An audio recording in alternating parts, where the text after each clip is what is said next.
বন্ধু, এই যে আমি সাজের পিঠে বানাবো। সাজের পিঠের জন্য একটু উঁচু গরম জল করে নিয়েছিলাম। নেওয়ার পরে সামান্য লবণ দিয়ে এই যে ব্যাটারটা বানিয়ে নিয়েছি। চালের গুঁড়ো উনুন জ্বালাইয়ে এই যে খোলা মালসা দেওয়া হয়ে গেছে বন্ধু। এবারে সাজের পিঠে করে ছেড়ে দেবো। এই যে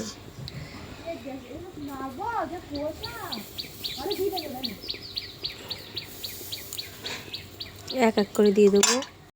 এই যে বন্ধু সব দেওয়া হয়ে গেছে। এবার এইটা দিয়ে ঢেকে দেবো, দিয়ে এবারে ভালো করে জাল দেবো। হ্যালো বন্ধু, দেখি এবারটা সাজের পিঠাটা কেমন হয়েছে।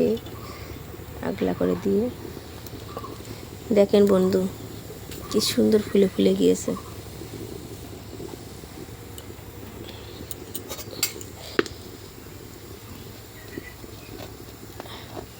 আমি তো খুন্তি দিয়েই তুলে নিচ্ছি বন্ধু। এই যে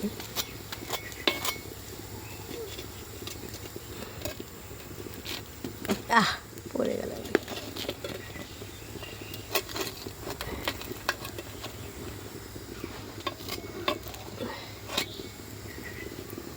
এরকম করে তুলে দিতে হয় বন্ধু।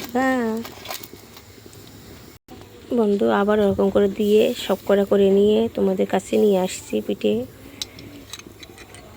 এই যে বন্ধু আমার কত পিঠে বানানো হয়ে গিয়েছে।